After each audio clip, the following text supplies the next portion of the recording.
मुझे अच्छे से याद है कि जब मैं बहुत छोटी थी, तब हमारी जो काम करने वाली बाई थी ना, वो अक्सर हाँ। छुट्टी लेती थी और 5-6 महीने में वो भर्ती हो जाती थी। और मैंने उसको कहते हुए सुना है अपनी मम्मी को कि मुझे अबॉर्शन हो गया, मुझे गर्भपात हो गया, मुझे बहुत ब्लीडिंग हो रहा है। और फिर मम्मी समझाती थी कि कोई बात नहीं, सब ठीक हो जाएगा। तो ये बहुत ही कॉमन कंडीशन है, बहुत फ्रस्ट्रेटिंग कंडीशन है, जिसमें बार-बार मिसकैरेजेस होना, रिकरेंट प्रेगनेंसी लॉस। और उसमें इंसान को लगता है, कपल को लगता है कि भाई कल तक तो सब कुछ ठीक था और आज सब कुछ ख़त्म हो गया। तो आज इसी विषय पे हम चर्चा करेंगे। मैं हूँ डॉक्टर शिफाली। मैं हूँ डॉक्टर वेदांत। आज हम इस बारे में बात करेंगे कि ये लेडीज़ को ऐसे रिकरेंट एबॉर्शंस या रिकरेंट प्रेगनेंसी लॉस क्यों होते हैं, क्या कर सकते हैं इसके बारे में, अगर कुछ ट्रीटमेंट है तो कब करवाना चाहिए। हमारे एक्सपीरियंस आज हम शेयर करेंगे और आप सब पे ये इन्फॉर्मेशन देना चाहेंगे कि आप क्या कर सकते हैं अगर आपके साथ ऐसा हो रहा हो तो अभी अपन चालू करने के लिए अपन ऐसा स्टार्ट करते हैं दैट अगर किसी लेडी को एबॉर्शन एक हुआ हुँ, हुँ। या दो हुए तो हुँ, कब उसको डॉक्टर के पास जाना चाहिए हुँ, हुँ। एंड कहाँ से ये प्रोसेस स्टार्ट होती है। सही बात है। तो सबसे बड़ा सवाल यही रहता है कि कई बार क्या होता है कि एक अबॉर्शन हुआ और वो उन्होंने सीरियल में देखा होता है, पिक्चरों में देखा होता है और वो बिल्कुल रोना-पिटना हो जाता है घर में। तो हमको ये बताना चाहिए कि एक मिसकैरेज किसी भी कपल में कभी भी यूँ हो सकता है, इट इज़ स्पोरेडिक केस।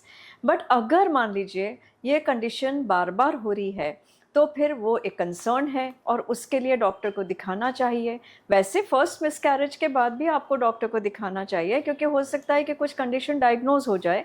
पर अगर बार बार हो रहा है तो definitely it is a matter of concern और उसमें दिखाना रहता है। तो हमारी जनरल प्रैक्टिस में हम लोग क्या ऐसा बोल सकते हैं कि दो एबॉर्शंस पे हम लोग इनका डिटेल्ड इवैल्यूएशन स्टार्ट करते हैं। Absolutely correct Vedant, absolutely. And अगर दो एबॉर्शन हो गए, सपोज आज मेरी रिपोर्ट आई है, आज मिस्ड एबॉर्शन है, 8 वीक्स हो गए हैं या 2 महीने हो गए हैं, हम्म। तो अब सपोज ये पेशेंट अगर हमारे पास आता है हम्म। तो क्या करते हैं हम लोग इनका। देखो, सबसे पहले तो इस अबॉर्शन में कुछ नहीं कर सकते हैं, पर इसमें हम लोग काफ़ी सारी चीज़ें डायग्नोज कर सकते हैं।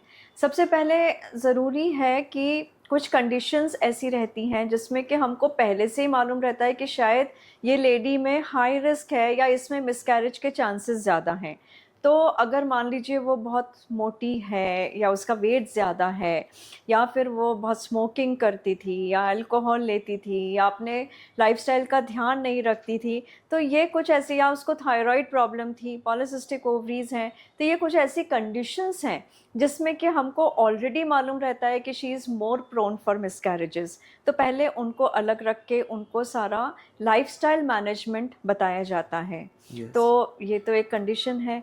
साथ ही साथ अगर कोई ऐसा कपल आता है जो मिस्ड अबॉर्शन लेके आया है, तो उसके फिर सारे इवैल्यूएशन करते हैं। आप बताओ क्या-क्या ब्लड, मेरे ख़्याल से ब्लड इन्वेस्टिगेशन करते हैं, इस प्रेगनेंसी का जाँच करते हैं और उसमें हमको मालूम पड़ता है कि इसमें कारण क्या था। पर एक और चीज़ जो हम लोग इधर हाईलाइट करना चाहेंगे वो ये रहता है कि सपोज आज आपके पास रिपोर्ट है एंड फर्स्ट प्रेगनेंसी है या सेकंड प्रेगनेंसी है, एक टेस्ट होता है माइक्रो एरे, जिसमें हम ये प्रेगनेंसी जो मिस्ड एबॉर्शन हो गई है हुँ। इसी को हम एक जेनेटिक एवैल्यूएशन के थ्रू लेके जा सकते हैं हुँ, हुँ। एंड इसकी रिपोर्ट हम लोगों को आगे की प्रेगनेंसी प्लान करने के काम आएगी। हुँ, हुँ। अब सपोज वो रिपोर्ट में आता है कुछ क्रोमोसोमल एबनॉर्मेलिटी, हुँ। जैसे कि कोई डाउन सिंड्रोम हो गया, ट्राइसोमी 16 हो गई, ये कॉमन रिपोर्ट्स है देखने के लिए। हुँ, हुँ। तो अब इनको हम लोगों को ट्रेस बैक करना रहता है कि कहाँ से आ रहा है, क्या ये हस्बैंड के स्पर्म से आ रहा है या मदर के एग से आ रहा है। हुँ, तो इसमें इस तरीके की कंडीशंस में हम एक जेनेटिक काउंसलर को इन्वॉल्व करते हैं एंड यहीं से अपना ट्रीटमेंट स्टार्ट हो जाता है। हुँ। तो अगर वो मिस्ड एबॉर्शन की रिपोर्ट आज आपके पास है तो हम आज ही से आगे की प्रेगनेंसी का काम या आगे की प्रेगनेंसी का इवैल्यूएशन स्टार्ट कर सकते हैं। सही बात है। और ये तो हुआ माइक्रो एरे, तो बहुत एडवांस टेस्ट है जिसको कराया जाता है, पर उसके पहले बहुत सारे ब्लड टेस्ट होते हैं। हमको ये मालूम होना चाहिए कि भाई उसका हीमोग्लोबिन क्या था, उसकी हेल्थ कैसी थी प्रेगनेंसी के टाइम, प्रेगनेंसी ठहरने के पहले, या उसकी डाइट क्या थी, ये बहुत इंपॉर्टेंट है। कुछ ऐसे ब्लड टेस्ट कराए जाते हैं जिसमें कि हार्मोन, मान लीजिए उसका थायराइड गड़बड़ था, या फिर उसका प्रोलैक्टिन गड़बड़ था, या फिर उसका मान लीजिए कुछ एंटी फॉस्फोलिपिड सिंड्रोम होता है, एप्ला जिसको बोलते हैं, जिसमें कि खून गाढ़ा हो जाता है। अगर ऐसी कोई कंडीशन है, या उसको कोई इन्फेक्शन था या कोई प्रॉब्लम थी, तो ये भी मालूम करना बहुत ज़रूरी है, क्योंकि नेक्स्ट प्रेगनेंसी के पहले उन सब चीज़ों का ट्रीटमेंट होना चाहिए। तो एक होगा मदर का टेस्ट, और एक हो गया एबॉर्टस का टेस्ट, यानी जो मिसकैरेज हुआ है उसका टेस्ट। तो ये दोनों टेस्ट अलग अलग हैं, पर ये दोनों बहुत इम्पॉर्टेंट हैं। पर मान लीजिए मेरा सवाल ये है कि अगर कोई कपल आता है इस तरह का, तो हम सबसे पहले क्या करते हैं? सबसे पहले मेरे ख्याल से हिस्ट्री लेते हैं। तो किन किन यस, बातों की चीज़ों का ध्यान रखना चाहिए? तो हम लोग हिस्ट्री के वक्त एक वुमेन की एज क्या है, सिंपल फैक्टर से स्टार्ट करते सही हैं। बात है। एज क्या है, उनका रिलीजन क्या है, क्योंकि कुछ कुछ डिजीजेस एक स्पेसिफिक रिलीजन में प्रेवलेंट रहती है। थर्डली, उनका पहले का कोई पास्ट सर्जरी हुआ है या कोई पास्ट मेडिकेशन स्टार्टेड है। कई बार ऐसा होता है कि ये प्रॉपरली मेडिकेशंस को ऑप्टिमाइज नहीं किया गया है, मतलब कि प्रेगनेंसी सेफ मेडिकेशन नहीं स्टार्ट करी गई थी, इसके लिए भी अबॉर्शन हो जाता है। थर्डली, उनका एक बैकग्राउंड चेक, मतलब कि उनकी डे टू डे लाइफ में वो क्या प्रैक्टिसेस कर रहे थे। बहुत जैसे इम्पोर्टेंट। आपने पहले हाईलाइट किया कि स्मोकिंग तो नहीं है, अल्कोहल तो नहीं, बट आज एक जनरल पर्सन को पता होता है कि ये सब नहीं करना है। थर्डली, कोई और एंडोक्राइनल या और कोई एनवायरमेंटल टॉक्सिन्स तो नहीं है। जैसे कई बार आपके आसपास रेडिएशन, बड़े बड़े सिग्नल टावर्स रहते हैं, या कोई केमिकल फैक्ट्री है, तो ये सब भी एनवायरमेंटल टॉक्सिन्स के अंदर आ जाते हैं। उसके बाद हम लोग डिटेल्ड इवैल्यूएशन, मतलब कि सारे blood test, sonographies and other test, जो स्पेशल टेस्ट बोलते हैं, उनकी तरफ जाते हैं। ये तो बहुत अच्छा है, पर अभी तक जो हम डिस्कशन कर रहे हैं, हमारा पूरा डिस्कशन जो है वो केवल फीमेल की तरफ है। तो मुझे लगता है कि मेल पार्टनर भी बहुत इम्पोर्टेंट रोल प्ले करता वेरी है। ट्रू। इसलिए क्योंकि अगर कोई प्रेगनेंसी बनता है, तो उसमें 50% कंपोनेंट जो रहता है वो फीमेल का रहता है, 50% is male. So even male health is very important. कई बार क्या होता है कि वो लेडी अपने को ही वो करती रहती है कि शायद मैं ये नहीं कर रही हूँ, शायद मैं वो नहीं कर रही हूँ, शायद मैं, बट वी नेवर फोकस कि भाई वो हस्बैंड क्या कर रहा है। हो सकता है कि वो बहुत ओबीज हो सकता है कि वो स्मोक कर रहा हो, ड्रिंक कर रहा हो, टोबैको ले रहा हो, उसकी लाइफस्टाइल सब गड़बड़ है क्योंकि उसके पास तो टाइम ही नहीं है। इसके अलावा उसको डायबिटीज़ भी है, क्योंकि diabetes is a very very important factor for causing miscarriages, क्योंकि उसमें जो स्पर्म्स रहते हैं they are affected, the DNA is affected, और जो उससे प्रेगनेंसी बनता है वो एकदम नॉर्मल नहीं होता है। तो सबसे पहले जो हिस्ट्री है उसमें दोनों पार्टनर्स को इवैल्यूएट करना चाहिए, ना केवल फीमेल को, but even male health is very very important. And I tell you an interesting fact कि अक्सर हम लोग मेल को इवैल्यूएट नहीं करते हैं, एंड ये सब केसेस इडियोपैथिक लेबल हो जाते हैं। करेक्ट, हाँ। जैसे कि कभी भी हम लोग, आपने बहुत कम प्रैक्टिशनर्स को देखा होगा जो हस्बैंड सीमेन एनालिसिस कराए या डीएनए फ्रैगमेंटेशन टेस्ट कराए उसके सीमेन में, या अगर आप देखें कि उसका वाई क्रोमोसोम माइक्रो डिलीशन की टेस्टिंग कराए, या हस्बैंड का कैरियोटाइप कराए, जो बहुत सटल या एडवांस टेस्टिंग है, इजीली अवेलेबल है, बट बहुत बार मिस हो जाती है, तो एंड ये केसेस इडियोपैथिक लेबल हो जाते हैं। तो even families have to understand कि भाई कोई भी अगर वो लड़की है तो केवल लड़की की प्रॉब्लम नहीं होगा, हो सकता है कि male partner may also be having a problem. पर अब जैसे मान लीजिए कोई कपल आता है हमारे पास, तो सबसे पहले क्या किया जाता है? Apart from history we try to diagnose things. तो सबसे पहले मुझे लगता है हम एक सोनोग्राफी करते हैं। तो सोनोग्राफी का क्या इम्पोर्टेंस है ऐसे केसेस में? यस, तो अब मैं सबको ये भी बताना चाहूँगा कि सोनोग्राफी भी एक एडवांस आज के टाइम में जो 3D सोनोग्राफी रहती है, ठीक है, ये मेजरली अपन जो यूट्राइन कॉजेज रहते हैं जैसे कोई सेप्टम तो नहीं है, आर्कुएट यूट्रस तो नहीं है, क्या यूट्रस प्रॉपरली डेवलप्ड है भी कि कि नहीं नहीं है, है, करेक्ट, ठीक हाँ। है। थर्डली कोई इन्फेक्शंस तो नहीं है यूट्रस में या यूट्रस की लाइनिंग में, जिसे हम क्रॉनिक एंडोमेट्राइटिस कहते हैं। फोर्थली, अगर कोई एंडोमेट्रियोसिस या अंडरलाइनिंग क्रॉनिक एडिनोमायोसिस हो या यस यूट्रस का साइज बड़ा हो, उस पे सूजन हो, जो हम जनरल भाषा में बोलते हैं, that may also be responsible for miscarriages yes which are actually not seen. इसकी सोनोग्राफी में हम लोग पॉलिसिस्टिक ओवरी भी देखते हैं। भाई यस पॉलिसिस्टिक ओवरीज में भी मिसकैरेजेस बहुत होते हैं। यस वो लोग बार बार यूरिन टेस्ट कर लेते हैं, वो पॉजिटिव आता है, वो कंफ्यूज हो जाते हैं कि मिसकैरेज है नहीं है, मतलब वो तो अपन बाद में डिस्कस करेंगे ऑब्वियसली। पर ये सब चीज़ें बहुत इंपॉर्टेंट है। यूट्रस पे कोई बहुत बड़ा फाइब्रॉइड तो नहीं है which is distorting the cavity. तो all these things are seen only by sonography, that can be diagnosed and then further they can be treated. Yes इसके अलावा कुछ एडवांस ब्लड टेस्ट भी होते हैं यस जो अपने को कराने चाहिए मिसकैरेजेस में। तो तो बहुत कॉमनली हम लोगों के पास पहला एक रिपोर्ट आता है, लोग टॉर्च टेस्ट करा के आते हैं करेक्ट, एंड उसका इंटरप्रिटेशन पेशेंट को तो नहीं समझ आता है, बट बहुत सारे डॉक्टर्स उसको लेके कंफ्यूज रहते हैं कि क्या करना है। करना चाहिए। तो टॉर्च टेस्ट एक वायरल इन्फेक्शियस मार्कर का टेस्ट है, ठीक है, जिसमें आईजीजी और आईजीएम दो टाइप के एंटीबॉडीज को टेस्ट करते हैं। आईजीजी का बहुत रोल नहीं रहता क्योंकि वो पुराना कोई पुराना इन्फेक्शन हो इन्फेक्शन तो वो या एंटीबॉडीज बन यस, जाती हैं।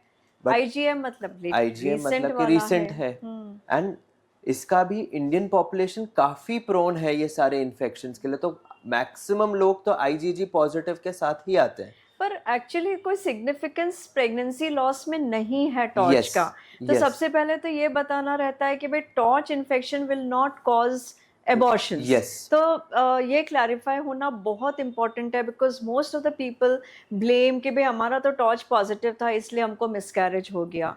तो ये एक बहुत इंपॉर्टेंट बहुत चीज़ important। है। इसके अलावा जो है एप्ला प्रोफाइल की, कई लोगों का खून गाढ़ा हो जाता है कि अगर मान लीजिए प्रेगनेंसी रुका और उसमें अगर खून के बारीक बारीक डल्ले बन गए तो वो प्रेगनेंसी को ब्लड नहीं पहुंच पाता, जिस कारण से मिसकैरेज हो जाता है। कई बार हम लोग इम्यूनोलॉजिकल फैक्टर्स को रूल आउट करते हैं, जैसे कुछ नेचुरल किलर सेल्स हैं या CD138, बहुत सारे टेस्ट होते हैं जिसमें कि कोई एंटीबॉडीज़ तो नहीं है, या कोई आपका जो एम्ब्रियो है बेसिकली रिजेक्ट क्यों रहा है। एबॉर्शन इज अ प्रोसेस जिसमें कि प्रेगनेंसी रुका पर वो एम्ब्रियो रिजेक्ट हो गया, भाई बॉडी ने उसको रिजेक्ट कर दिया तो वो प्रेगनेंसी बढ़ा नहीं। It is something, sometimes we I mean हम पेशेंट को इस तरह से एक्सप्लेन करते हैं। पर रिजेक्शन क्यों है? इसलिए है क्योंकि जो कंपोनेंट, मान लीजिए कोई लेडी को प्रेगनेंसी हुआ तो एग तो उसके रहते हैं, हस्बैंड के स्पर्म रहते हैं, तो कई बार उसके स्पर्म्स के लिए उसके बॉडी में कुछ इम्यूनोलॉजिकल रिएक्शंस होते हैं जिस कारण से वो रिजेक्ट हो जाता है। हम उसको कैसे समझाते हैं पेशेंट को? मान लीजिए उसके अंदर उसके हस्बैंड की किडनी लगा दी तो ज़रूरी थोड़ी ना कि वो एक्सेप्ट हो, भाई रिजेक्ट भी हो सकती है। तो वैसे ही ये एक ऐसा कोई प्रॉब्लम रहता है जिसमें कि प्रेगनेंसी रिजेक्ट हो जाती है। तो ये सब चीज़ों का हम टेस्ट कर सकते हैं और उसमें हम लोग के पास टेस्ट होते हैं जो अवेलेबल रहते हैं और ये पता कर लेते हैं। तो आई थिंक एक जो बहुत इम्पॉर्टेंट बात मुझे इन सब कॉन्वर्जेशन से समझ आ रही है कि इन टाइप के पेशेंट जिनको बार बार एबॉर्शन हो रहा है, इनके लिए बहुत इम्पॉर्टेंट इनका प्री कंसेप्शन फेज है, करेक्ट, जिसमें हम चीज़ों को ऑप्टिमाइज कर सकते हैं, उसको इवैल्यूएट कर सकते हैं एंड उसका स्पेसिफिक मेडिकेशंस या ट्रीटमेंट स्टार्ट करके देन अंडर गाइडेंस अपन प्रेगनेंसी प्लान करें। सही बात है। तो बेसिकली उनको पहले आना चाहिए। ऐसा नहीं कि प्रेगनेंसी बार बार हो जाए तब डॉक्टर को मिलें, पर उनको पहले आते हैं तो हम लोग हो सकता है 1-1.5 महीने पहले से उनकी दवाइयाँ भी शुरू करते हैं True. जिसमें कि सब चीज़ें करेक्ट हो जाएं। मान लीजिए उनका थायराइड है वो करेक्ट हो जाए, मान लीजिए उनकी शुगर प्रॉब्लम है, मान लीजिए उनका कोई इम्यूनोलॉजिकल प्रॉब्लम है, मान लीजिए उनको एप्ला प्रोफाइल पॉजिटिव है, तो उस सब चीज़ों का पहले से ट्रीटमेंट होता है। तो ये time is very important. Yes. तो बिकॉज हर मेडिकेशन को वर्क करने के लिए कुछ टाइम लगता है एंड प्रेगनेंसी से पहले हम वो टाइम दे पाते हैं, बट प्रेगनेंसी के वक्त हमें इतना कंट्रोल नहीं रहता है कि इतनी जल्दी एक्ट कर पाए ये सब चीज़ें। करेक्ट, एंड सेकेंडली मैं ये भी बोलना चाहूँगा कि इन वुमेन जो लेडीज़ हैं उनको एक ऐसे स्पेशलिस्ट के पास या ऐसे हॉस्पिटल में आना चाहिए जहाँ पे ये सारे प्रोविजन या एडवांस टेक्निक्स अवेलेबल हो। करेक्ट। अदरवाइज वो लोग बहुत बार ऐसे छोटी जगह जाते हैं या कहीं जाते हैं फैसिलिटी तो जहाँ पे नहीं हाँ, हो। तो वहाँ पे फैसिलिटी नहीं होती है, उसमें कोई डॉक्टर की गलती नहीं है, बट वो एनवायरनमेंट वैसा और है। बेसिकली बार बार प्रेगनेंसी ठहरती है, बार बार उनको मेंटल ट्रॉमा, फिजिकल ट्रॉमा, और कई बार तो डीएनसी के बाद प्रेगनेंसी होने में भी दिक्कत होती है। तो फिर इसलिए important is time and place and the doctor Yes, where you go. So yes, this is something very very important. अब एक टेस्ट होता है हिस्ट्रोस्कोपी। तो हिस्ट्रोस्कोपी में कई बार, जैसे आपने बताया कि इंडिया में जो कंडीशंस होती हैं उसमें कई बार इन्फेक्शंस आर वेरी कॉमन। जैसे हम लोग बायोप्सी लेते हैं, कई बार हमको ट्यूबरकुलोसिस का इन्फेक्शन लगता है, कई बार क्रॉनिक एंडोमेट्राइटिस लगता है। हमारे जो गांव की लेडीज़ होती हैं या कई लेडीज़ होती हैं जिसमें कि हाइजीन बहुत अच्छा नहीं होता है, तो हाइजीन नहीं अच्छा होने के कारण उसमें एंडोमेट्राइटिस यानी इन्फेक्शन होने के चांसेस रहते हैं। और कई बार हम लोग सिर्फ उसको इन्फेक्शन को ट्रीट करते हैं, कुछ प्रोबायोटिक देते हैं और उनका प्रॉब्लम ठीक हो जाता है। मतलब इतना simple treatment and that gives result. तो ये सब इन्वेस्टिगेशन भी कहाँ पे कैसे किस तरह से हो रहे हैं, these are very very important. क्योंकि केवल एक टेस्ट कराना इम्पॉर्टेंट नहीं है, बट टेस्ट किस लेवल पे कराया है और उसका कैसे इंटरप्रिटेशन है, that is also very very important. तो हिस्ट्रोस्कोपी जो आपने बताया, मैं उसको थोड़ा और सिंप्लीफाई करना चाहता हूँ व्यूअर्स के लिए कि हिस्ट्रोस्कोपी का मतलब ये होता है एक कैमरा द्वारा बच्चेदानी को अंदर से चेक कर लेना। करेक्ट। ठीक है। एंड ये सिर्फ डायग्नोसिस के लिए नहीं है, ये सिर्फ पता लगाने के लिए नहीं है, कभी कभी कुछ केसेस में ये थेरेप्यूटिक, मतलब यही ट्रीटमेंट रहता है उनके, जैसे बच्चेदानी का मुंह कभी कभी बंद रहता है तो वो सब खुल जाता है।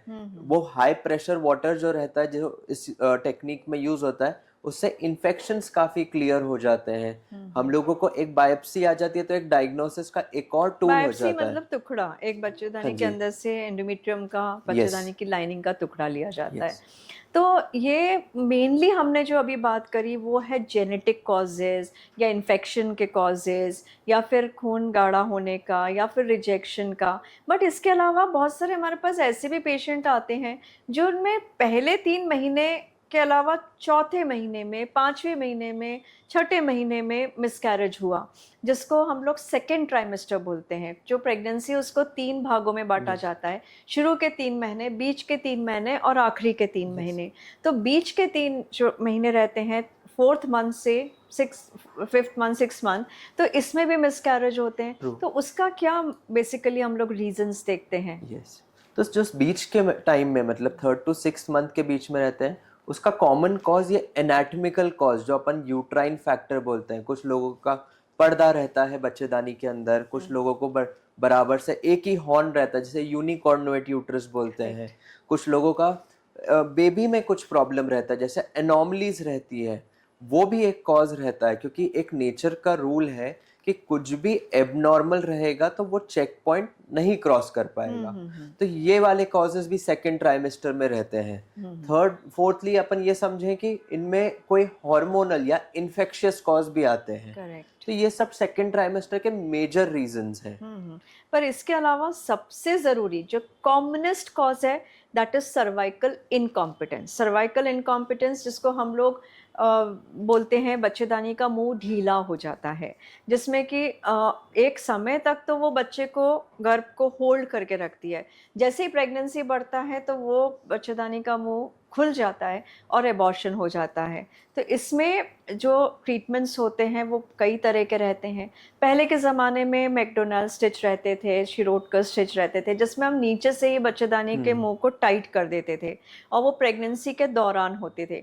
आजकल तो इसका जो इलाज हम लोग करते हैं वो सबको बताना चाहिए कि हम लोग लेप्रोस्कोपी करते हैं, यानी दूरबीन से बच्चेदानी के मुंह को पहले ही टाइट कर देते हैं, इवन प्रेगनेंसी ठहरने के पहले, जिससे ये नौबत आए ना। और this is a such a special, I mean ये बहुत ही एडवांस ट्रीटमेंट होता है और प्रेगनेंसी के पहले भी कर सकते हैं। मान लीजिए कोई कपल लेट हो जाता है, नहीं आ पाता है, तो वो प्रेगनेंसी के दौरान भी कर सकते हैं लेप्रोस्कोपिक सूचरिंग, जिसमें कि वो टाँके बिठा देते हैं और बच्चेदानी के मुंह को टाइट कर लेते हैं। इसके अलावा जो जनरल मैं बताना चाहूँगी, बहुत कॉमन कि भाई अपने इन्फेक्शन का बोला, पर इन्फेक्शन हमको बहुत स्पेसिफिक बोलना पड़ता है कि कई बार एबॉर्शन का कारण सिर्फ एक यूटीआई यानी यूरिनरी इन्फेक्शन रहता है कि पेशाब में जलन हुआ, पेट में दर्द हुआ और बाद में बच्चेदानी का मुंह खुल गया और एबॉर्शन हो गया। अब यूटीआई मतलब इतना कॉमन कंडीशन है फीमेल्स में कि इसको प्रिवेंट किया जा सकता है। हमको इसीलिए डाइट और फ्लूइड ये सब चीज़ों का बहुत ध्यान रखना पड़ता है। कोई भी फीवर होता है, कोई भी इन्फेक्शन होता है तो मिसकैरेज हो सकता है। तो कई बार हम लोग, या कोई वेजाइनल इन्फेक्शन हो, तो कई बार ऐसे केसेस में हम लोग यूरिन रिपोर्ट कराते रहते हैं या वेजाइनल स्वॉब लेते हैं जिसमें वो इन्फेक्शन चेक हो जाए। तो ये बहुत कॉमन कॉजेज़ हैं जो आज हमने बात करा। पर अब प्रॉब्लम यह है कि कॉजेज़ तो ठीक है, पर क्या इसका कोई ट्रीटमेंट है? अच्छा, कॉजेज़ के अलावा मैं एक और चीज़ कहना चाहती हूँ कि 50% केसेस में ही कॉज मालूम पड़ता है, मैं 50% रिमेन अनडाइग्नोज्ड, अनएक्सप्लेन, जिसमें कि डॉक्टर भी नहीं बता पाता है कि भाई कारण क्या है। हमने जेनेटिक टेस्ट भी करा लिया, हमने ब्लड टेस्ट भी करा लिया, हमने हिस्ट्रोस्कोपी भी कर लिया, हमने सब कुछ कर लिया, पर कई बार कोई कारण मालूम ही नहीं पड़ता है। पर वो कारण होते हैं पर उनके टेस्ट नहीं बने हैं। तो there are certain reasons for which the test are still not available, but still they can be treated with the experience of doctor. जो डॉक्टर का वो एक्सपीरियंस रहता है या जो एम्पेरिकल ट्रीटमेंट्स होते हैं उसमें कई बार वो कॉजेज़ भी हम ट्रीट कर सकते हैं। तो आई थिंक इन्हीं तरीके के केसेस में एक डॉक्टर अपने थोड़े से एक्सपीरियंस के साथ कुछ तरीके की ब्लैंकेट थेरेपीज यूज करते हैं which are safe plus proven to increase the likelihood of safe pregnancy. Right. तो अब इसमें तो जैसे हम लोग इसमें अलग अलग इन प्रेगनेंसीज को थोड़े से एक्स्ट्रा मेडिकेशंस दिए जाते हैं। Correct. उनको कुछ एक्स्ट्रा एडवाइस या एक्स्ट्रा स्टेप्स दिए जाते हैं, जैसे कि ट्विन्स हैं, बार बार अगर अपने पास पहले की हिस्ट्री है कि प्रीटर्म हुआ है या कुछ हुआ है तो अपन उनमें स्टिच ऐसे भी लगा देते हैं, प्रोजेस्ट्रॉन टैबलेट स्टार्ट कर देते हैं। कुछ कुछ लोगों को एक एक चीज़ होता है ल्यूटियल फेस डिफेक्ट, मतलब कि एक सिंपल प्रोजेस्ट्रॉन की टैबलेट से भी कितने लोगों को फायदा हो जाता है, जिसमें बॉडी इनफ हॉर्मोन्स नहीं बना पा रही है इस प्रेगनेंसी को सपोर्ट करने के लिए। दो ये सब इनिशियल फेजेस में ही रहता है, बट वो प्रेगनेंसी की टैबलेट स्टार्ट करना भी बहुत ज़रूरी रहता है। करेक्ट। तो ये बहुत इम्पॉर्टेंट है जो ट्रीटमेंट मेथड्स रहते हैं। और ये जैसे बताया था कि प्रेगनेंसी ठहरने के पहले से, प्री कंसेप्शनल, करीब 1.5-2 महीने पहले से शुरू करते हैं। फॉलिक एसिड का अपना इम्पोर्टेंस है और फॉलिक एसिड पहले से दिया जाता है। विटामिन डी डेफिशिएंसी भी बहुत इम्पॉर्टेंट एक रीज़न रहता है, तो विटामिन डी सप्लीमेंट करते हैं। इसके अलावा जैसे प्रेगनेंसी होता है तो प्रोजेस्टेरॉन करते हैं। हम लोग कई बार ये बोलते हैं कि प्रेगनेंसी भी सुपरविजन में होना चाहिए, कि जब से उस लेडी का अंडा फूटता है उसी समय से उनको कुछ दवाइयाँ दिया जाता है जिससे वो बच्चेदानी पहले से प्रिपेयर्ड रहे और उस प्रेगनेंसी को रिजेक्ट ना करे। कई बार लो डोज एस्पिरिन दिया जाता है, कई बार लो मॉलिक्यूलर वेट हेपेरिन, खून पतला करने के इंजेक्शंस रहते हैं जो दिए जाते हैं, कई बार स्टेरॉइड भी देने पड़ते हैं। बहुत सारे ऐसे ट्रीटमेंट्स रहते हैं जो करे जाते हैं और उससे रिज़ल्ट अच्छे मिलते हैं। तो इस तरह के जो केसेस होते हैं इनको इस एडवांस्ड, सबसे पहले तो हम लोग उसको लेबल कर देते हैं बैड ऑब्स्टेटिक हिस्ट्री, यानी इस पेशेंट का पुराना जो हिस्ट्री है उसके अकॉर्डिंग इसको बहुत ध्यान देना पड़ेगा इसकी पूरी प्रेगनेंसी में, और उनको अलग तरह से डील किया जाता है। हाँ जी। तो मैं इसमें सिर्फ, बहुत सारे पेशेंट्स हमारे साथ जब ये रिपोर्ट लेके आते हैं, एक उनका कॉमन क्वेश्चन रहता है या कॉमन डाउट रहता है, क्या आईवीएफ से कुछ मदद मिल सकती है हमारे केस में? सही बात है। मतलब जो सिंपल भाषा में बोलूँ तो ये कि क्या आईवीएफ ऐसी प्रेगनेंसी का ट्रीटमेंट हो सकता है जिसमें बार बार प्रेगनेंसी खराब हो रही है? तो इसमें एक सिंपल चीज़ है कि मान लीजिए आपके कोई कारण पहले मिला है, जैसे अपन ने बोला था माइक्रो एरे किया है, उसमें कोई जेनेटिक प्रॉब्लम है, या फिर मान लीजिए कोई प्रॉब्लम नहीं मिला है, अनएक्सप्लेन्ड है। ये दोनों ही कंडीशन में आईवीएफ यूज़फुल रहता है, क्योंकि बेसिकली आईवीएफ तो केवल एक प्रेगनेंसी ठहरने का तरीका है। पर आईवीएफ में जब हम एम्ब्रियो बाहर बनाते हैं तो उसको जेनेटिक टेस्ट के लिए भेजते हैं, जिसको पीजीटी कहा जाता है, जिसमें कि एक सेल लिया जाता है ब्लास्टोसिस्ट का और उसको भेजा जाता है कि